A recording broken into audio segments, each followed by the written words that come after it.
Assalamualaikum warahmatullahi wabarakatuh. Perkenalkan, nama saya Nadia Mirasanti dari SMKN 52 Negeri Jakarta. Saya merupakan calon guru penggerak angkatan 9. Pada kesempatan kali ini, saya akan memaparkan tentang koneksi antar materi pada kesimpulan dan refleksi modul 1.1. Sebelum saya mempelajari modul ini, saya beranggapan bahwa saya sebagai pendidik mempunyai tugas untuk mentransfer ilmu sesuai dengan apa yang saya ketahui tentang keilmuan yang saya punya. Saya juga kurang memahami bagaimana kondisi pikiran dan batin peserta didik saya. Terkadang saya juga merasa kalau saya kurang memahami apa yang saat itu peserta didik saya sedang alami dan rasakan. Namun, seiring berjalannya waktu, serta bermula dari mengikuti kegiatan guru penggerak ini, menyimak dari paparan Bapak Fasilitator, dan juga berdiskusi dengan sesama rekan peserta lainnya, saya secara perlahan mulai membuka mata hati dan pikiran saya untuk lebih meresapi akan makna mengajar yang sesungguhnya, membedakan tentang pendidikan dan pengajaran. Saya juga lebih memperhatikan apa yang menjadi kebutuhan murid saya dan menuntun mereka untuk ke arah yang lebih baik. Saya juga menjadi lebih menyadari bahwa kendali dan peranan utama itu ada di tangan saya. Potensi dari para murid akan semakin berkembang sehingga ia menjadi manusia yang merdeka. Merdeka dalam hal belajar dan menentukan arah hidupnya kelak.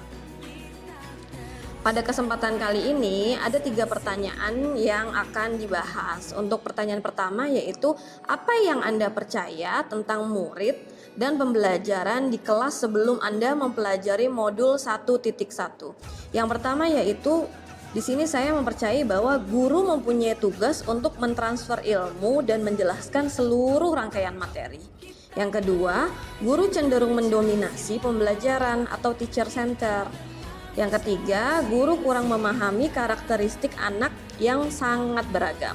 Yang keempat, pembelajaran budi pekerti difokuskan ketika mereka berada di jam pelajaran pendidikan agama dan PKN saja. Selanjutnya, apa yang berubah dari pemikiran atau perilaku Anda setelah mempelajari modul ini? Yang pertama yaitu, ternyata guru bukanlah satu-satunya sumber belajar. Peserta didik dapat mengeksplor dan menggali segala bentuk informasi dari berbagai sumber, bukan hanya yang bersumber dari guru saja. Yang kedua, peserta didik sebagai pusat pembelajaran atau student center. Dalam hal ini, guru sebagai fasilitator bertugas untuk membimbing peran aktif peserta didik dan kolaborasi untuk menciptakan pembelajaran yang menyenangkan. Yang ketiga, bahwa setiap anak mempunyai karakteristik yang unik serta minat dan bakat yang berbeda-beda.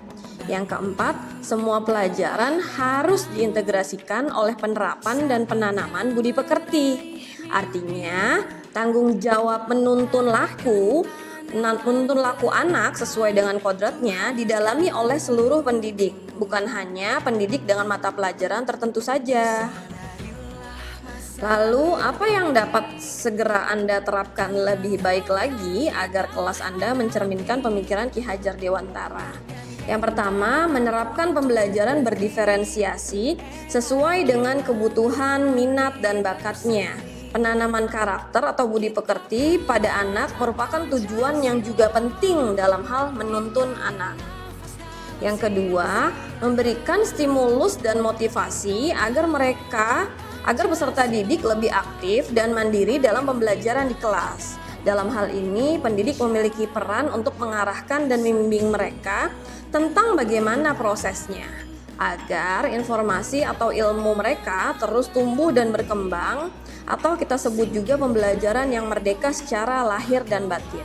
Karena pendidik sebagai pamong mempunyai tugas untuk menuntun anak sesuai dengan kodrat alam dan zamannya.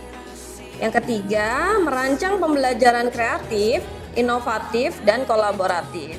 Membuat pembelajaran lebih menyenangkan. Bahwasanya kita sangat paham bahwa bermain merupakan kodrat anak. Pembelajaran yang menarik dengan permainan akan menjadi bagian dari pembelajaran yang akan membuat bonding antara guru dan peserta didik menjadi lebih kuat. Selanjutnya adalah kesimpulan dan refleksi. Pendidikan sejatinya adalah berhamba pada anak. Pendidikan adalah menuntun, bukan menuntut. Dalam hal ini, guru bukan hanya menuntun dalam hal ilmu akademis saja, akan tetapi menuntun laku. Juga sangat penting untuk bekal hidupnya kelak. Menuntun segala kodrat yang ada pada anak-anak agar mereka mencapai keselamatan dan kebahagiaan yang setinggi-tingginya, baik sebagai manusia maupun menjadi anggota masyarakat. Guru merupakan tukang kebun pendidikan atau tukang kebun kehidupan untuk anak muridnya. Ia senantiasa merawat dan memelihara apa yang ia tanam. Manusia yang merdeka adalah manusia yang hidupnya lahir atau batin tidak tergantung pada orang lain, akan tetapi bersandar pada kekuatan sendiri. Dari kesimpulan ini kita bisa tarik bahwa anak bukanlah kertas kosong yang bisa digambar sesuai keinginan orang dewasa.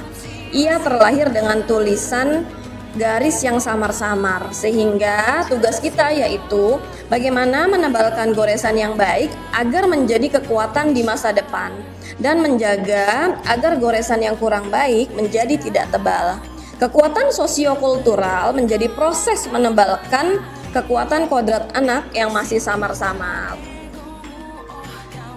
Selanjutnya, pendidikan juga bertujuan untuk menuntun, dalam hal ini memfasilitasi atau membantu anak untuk menebalkan garis samar-samar agar dapat memperbaiki lakunya untuk menjadi manusia seutuhnya.